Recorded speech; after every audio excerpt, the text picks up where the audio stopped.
Today we're going to work on 3.1 and 3.2 as we get to investigate equivalence of fractions. We had one of our students recognize that equivalence, that word equal, is involved with equivalence, right? Put your pencils down, please. Okay. I need to hear what the lessons. So we saw equal in that word of equivalence, right? A couple of things that you need to know about fractions real quick. Okay? When you get a fraction, let's say because we're working in halves, right? A fraction will be written something like this, called 1/2. Okay? The top number in this is called, does anybody know this?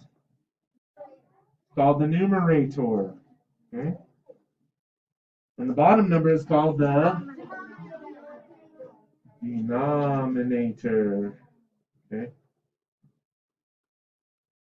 The denominator is how many pieces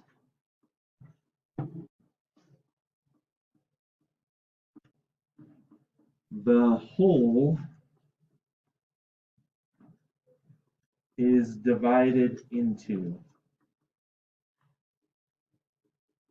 So when I look at that bottom digit of a fraction called the denominator is how many pieces the whole is divided into. With this fraction here, I've split the whole into two different pieces. Is everybody okay with that? That's music to my ears. Thank you, sir. The numerator is the amount, I guess, shaded in this case. So when I look at a fraction, what I see is one part is shaded of the two parts of the whole. So that's what I have here. Is one part is shaded of the two parts that the whole is divided into. How are we feeling about that? Feeling okay? Got most people with me? Wonderful. Okay. So when we go back to our problem here, two brothers go to lunch and share three 8-inch pizzas equally. How much does each brother get? Be prepared to share some drawings. We had some really great drawings. So the first person said that with 3 pizzas, they knew that one person was going to get one whole, and the second person was going to get one whole as well. Okay, so each brother here was going to get one whole, but then with the third pizza, they decided they wanted to divide it in half because there's 2 people. We divide our wholes into 2 parts. So one person got 1/2 and the other person got 1/2, and it's why that person 1 got one whole and 1/2. Is everybody okay with that? Wonderful. Okay. The second way to look at it, and it's exactly the same way to look at it. What we're going to find out is 1/2 will equal 3/2. Okay. But the person started with 3 wholes and divided each of those 3 wholes in half. Split them in half because there was 2 people, and they gave each person a half from each pizza. So person 1 got 1, 2, 3 of the halves, and that's why we came up with 3/2. Is everybody okay with that?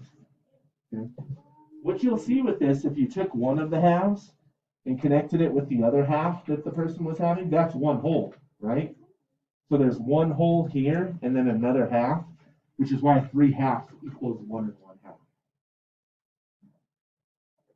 Why would we be looking at equal fractions and fractions? Are we looking at fractions and equal fractions? Yes.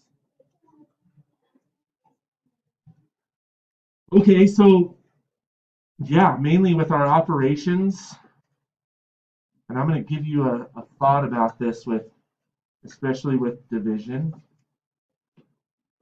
Yes, sir. Why else? Yeah, we're working on math skills.